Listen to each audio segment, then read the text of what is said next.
magagamit siya as a whole. I-incorporate mo. Kaya loaded siya. Ikaw magpo-code, ikaw na gagawa ng ng flowchart, ng planning, ikaw na magpo-code, ikaw magagawa ng visual. So nang bibisual, parang magpo-code ka pa ng visual, magpo-photoshop ka pa lahat. Tapos, paano may masiset up as mo siya, mababranding ka, magana ka, pero IT yun na ha. Tapos, ikaw pa mamimili, anong mga specs mo, anong computer gagamitin mo, anong mga kailangan mo. Ikaw pa yun, ikaw pa magkakandak doon, ikaw magkano mga gastos mo. Grabe yung breakdown. Ganun siya. Yun, kaya ang pieces mo, isang company. Ganun yung gawa sa amin. Tapos, siguro 3 batch lang yun kami, 3 years lang. Tinanggal na nila yung course kasi loaded siya. Parang wala ka matutunan, parang iisa lang yung pwede mo makuha doon. Ako, limot ko naman networking. Ngayon lang ulit na rin fresh, iba. Pero ano lumatak sa akin, yung sa creative side. Programming at saka visuals. Yun yung ang sa akin na tumatak. Tapos natutunan ko yung the long run sa business experience na. Kasi sa IT kasi, hindi, sa akin, sa IT part, ako kasi yung dahil course ko, hindi naman full IT. So, flexible ako. Nakapasok ako sa IT department, nakapasok ako sa HR, nakapasok din ako sa purchasing and marketing. Purchasing. Sa within 4 years of experience na yun, napasok ko yung buong halos half ng buong corporation. Pero dahil IT ka or yun yung problema, yun maganda dati sa IT. Naiikot mo yung lahat. Dati. Kung wala hindi ka mapili. Yun. Pero, ang tumagal ako sa executive side, part, yung nag-abroad ako ay develop kami ng sistema para sa paano maging digital yung isang warehouse monitoring, ang in, out, go, delivery lahat. Paano yung complete, pati value nun, pati paglagay para makabuo ka ng isang kontrata. Nandun na lahat, ipapasok mo lang, parang drop lang yung mga materials. Yun ang ginagawa ko. As yung course ko na yun, malaking bagay sa akin yun.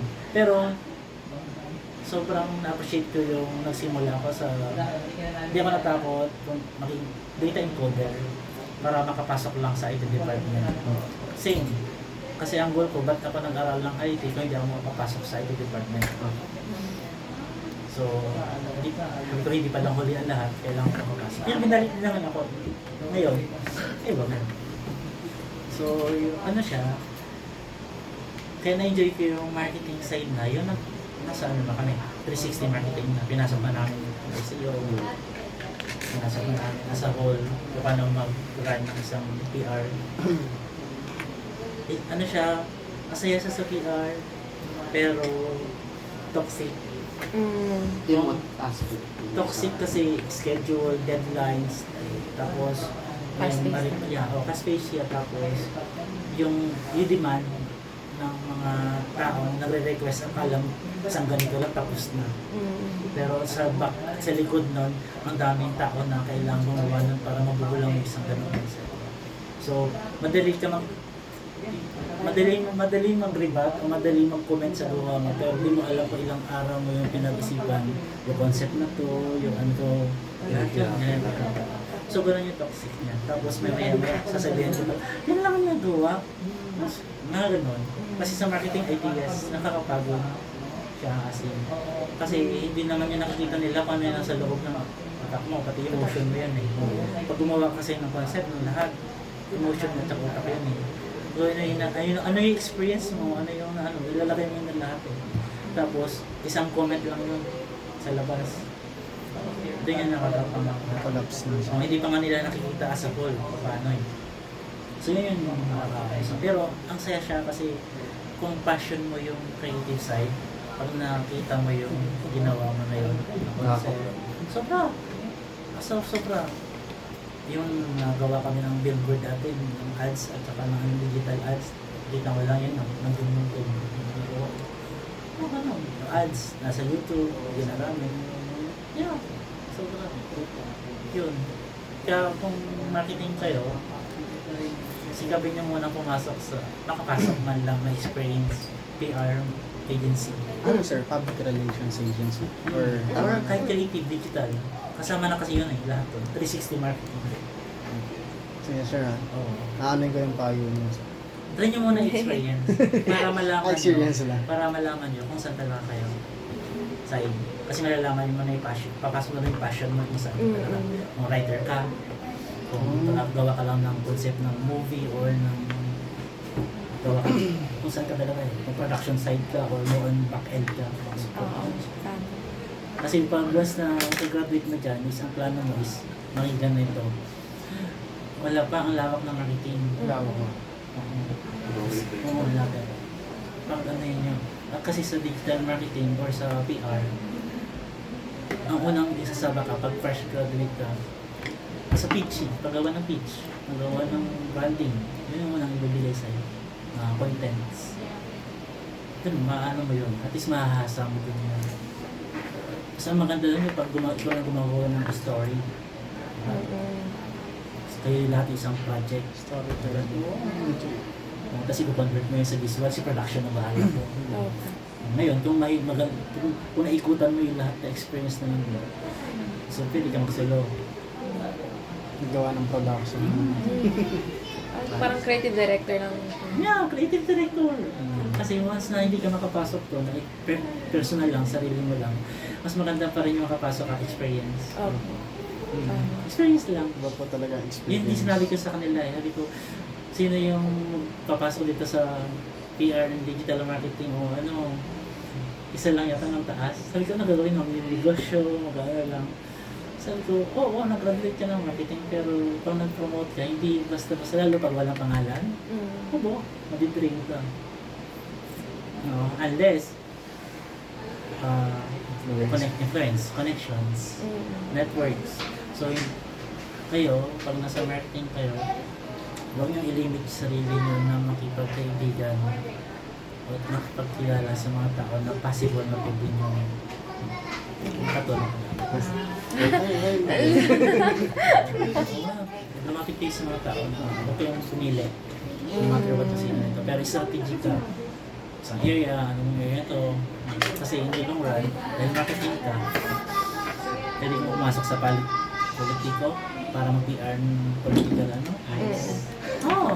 Ayun po yung goal parang ngayon, mag-government. Ako rin, ng PR din kami, government. Handle kami ng mayor at saka ng Legal department. PR ng isang mayor sa Pampanga. Tapos mayroon kami konsehal dito sa Kamuya before. Tapos, kaya lang, depende sa politiko. Depende sa, kasi mangyayari dyan, sa politiko is sila masusunod. Pero gaano ba ka-powerful ikaw, experience, para mapasunod mo sila. Kailangan mo lang, yung magandang pitch lang para Yes, so confidence. Persuasion. Ganun. Ganun lagi. Kasi ang nangyayari kasi, pag ikaw may-ari ng company, sisingit kayo sa akin, tapos magaganda po yung concept namin na ito. Ngayon, how dare you para sabihin na mas maganda yung office. May tinayo ko lang ng 10 years o 20 years yung company na to, tapos turuan ako kung paano mag-promote. So kailangan may credible ka para sabihin ka, may confidence ka. Para sabihin niya, bumuha ka sa kanya, in a way, in the right way na ma-encourage siya. Ay, oo nga no, pwede pa pala yun. Kasi mas na direct kayo na in-offera mo na gano'n to, tapos po, na confidence ka kasi sa pitch mo kasi magaling ka. Pero minsan, may mga ego kasi yung mga may-ari ng company na baby ko to eh. Tinayo ko to from the beginning, from scratch. Tapos, papasok ka sa akin after 20 years para offeran ako na mas maganda yung offer niya.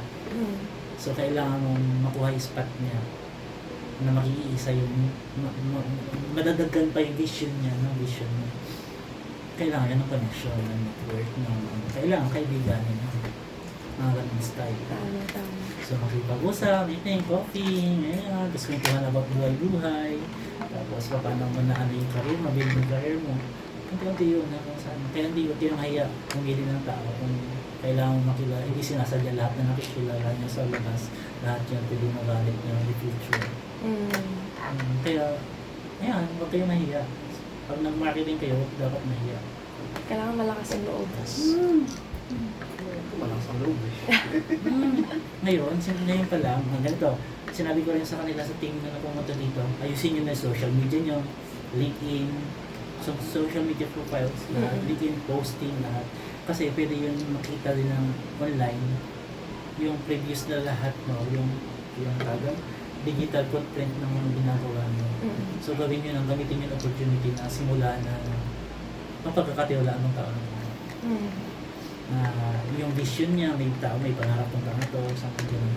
So habang tumatagal kasi, makikita, tatatak yun. Hindi yan naiiwan kasi hindi nawawala sa online. Yung Digital lahat. footprint. Oo, lahat yun hindi nawawala. So ayusin nyo na lahat, pati yung posting, lahat. Oo, simula pa lang.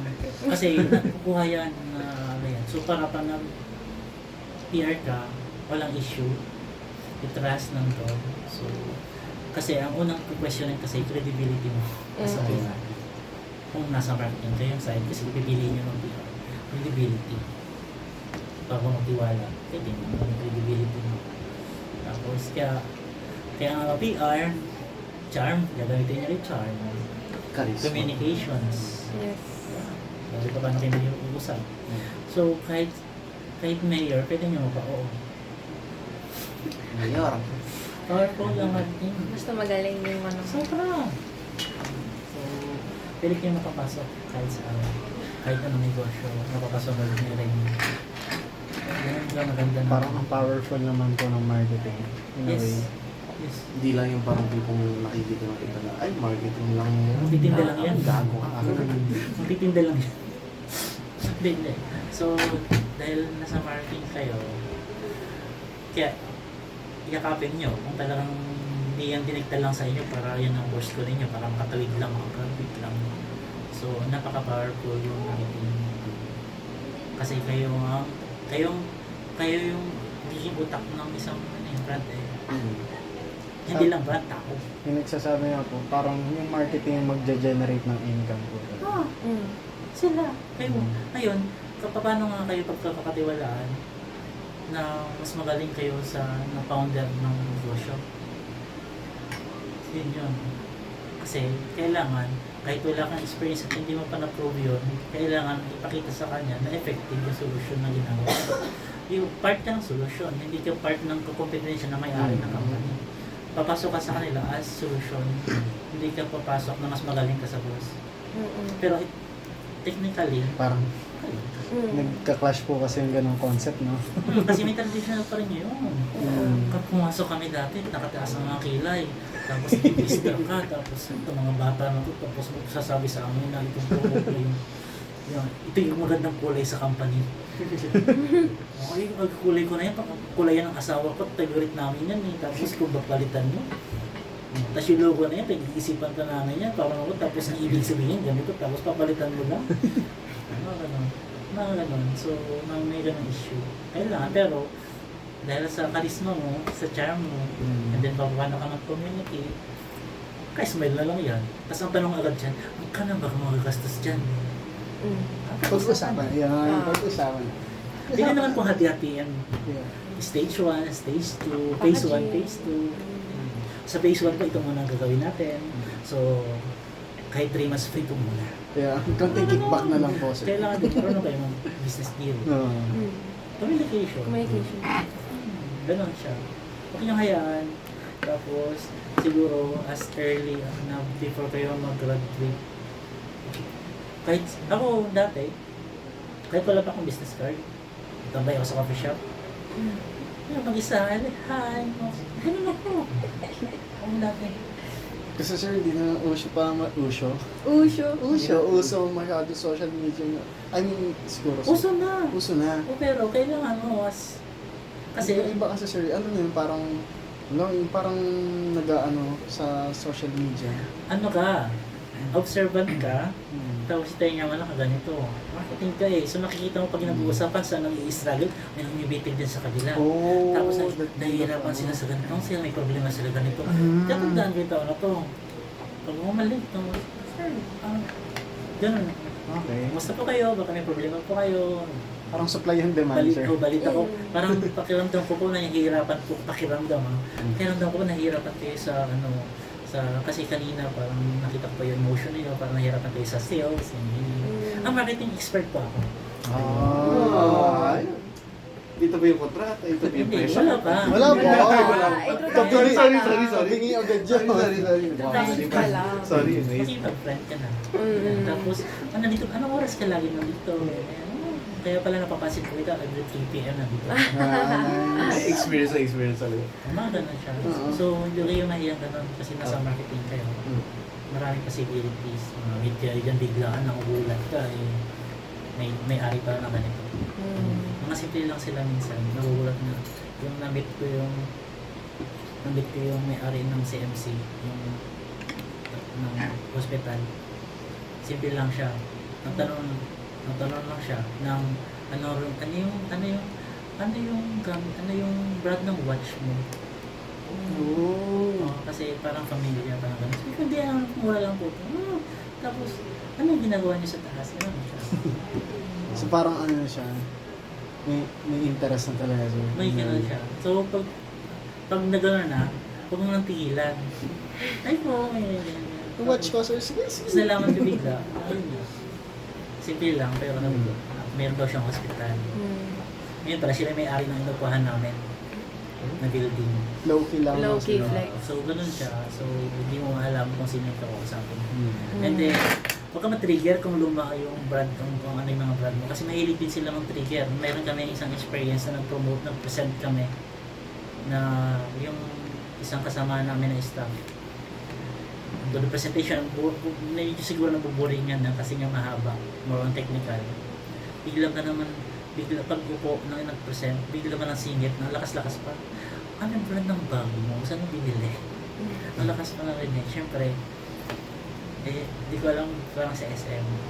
Tapos, pag-present niya ulit, parang nawala yung confidence. Tapos, nag-message na lang, babalik ka na lang, kung deal or hindi. Ay, ganun siya, mas style. So, may mga distraction minsan, may mga part. Kasi, ang nangyayari dyan, kahit sa loob ng isang corporate, may mga pinabacker din sila ng mga team o group sa mga projects. Kung pumasok kayo as marketing consultant or expert, may mga, yung mga executive dyan, may mga manok-manok din sila na gustong papasok. Daming kalaban. Political. So, may mga ganun din sila. Kahit gaano ka kagaling, kahit yan ka-offer mo, meron dyan isang magdabraso para lang may papasok. So, okay lang yun. Pero, wag yung, ang style nun is, ang sinabi ko pala sa kanila din, yung pitch ng ginawa mo, pwede mo yan ibenta. Kahit hindi ka mag-project. Para sa digital, pwede po. Yes. Kahit sa company mismo. Ipipreach mo lang siya, tapos pag namahalan sa presyo, gusto niyo po project, long-term project na bilhin niyo po ito. Or like, parang liitan na yung scope, pero same pa rin po yung presyo. Business din yan. Negosyo din yan. Ayos. Ngayon, Parang daming bebenta. Ngayon, ang presyo is depende sa sa'yo. Magkano ba yung gawa mo? Ngayon, magkano halaga mo?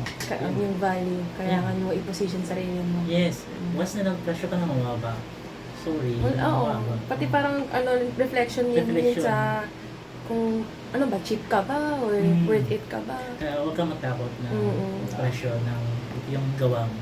Opo. Worth naman talaga. So, kasi once na binaba mo yan sa value ng gusto dapat ito yun. Nararamdaman rin din yan eh. Huwag mong pilit. Kailangan kung ito yung value ko, tanindigan mo. Doon. Tama yan. Opo. Oo. Dito po ako nagtatrabaho kaya po eh.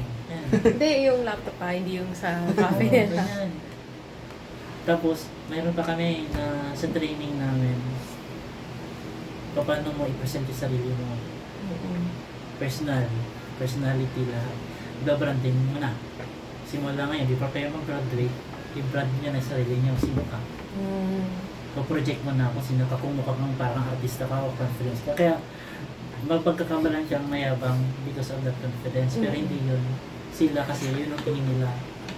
Gawa sa wala. Pero ikaw, kailangan mo yung sarili mo Ganun pang kung saan mo ito project, saan ka. So hindi yun dahil mayabang ka or nagtatrying hard ka. Alamin mo muna, sino ka? Ano ka? Paano ko ipoproject sa sarili ko? So, dun yun. Kailangan, yung confidence mo nandun. Tama. The way paano ka nanamit, nakipag-usap, lahat yun, naka-brand, ano yun? I-PR, i-brand yun yung sarili nyo, kung sino ka. Tama po. Ito, artistahin mo ano eh. Ganun siya. Actually, sir, ano ba? Ayun na. Yung time nyo ba, sir? Hindi. Kinap ko lang. Sige. So, yung time nyo naman, sir, hindi naman siya limited. So, anytime. So, sir, Simulan na ba gabi to? tayo dito. Part 1. How it's going. Sige, sir. Kami mag-ano, then Hindi if ata na ever...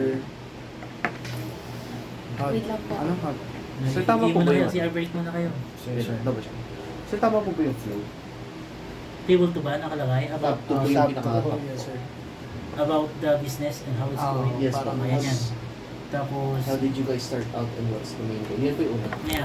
Yeah.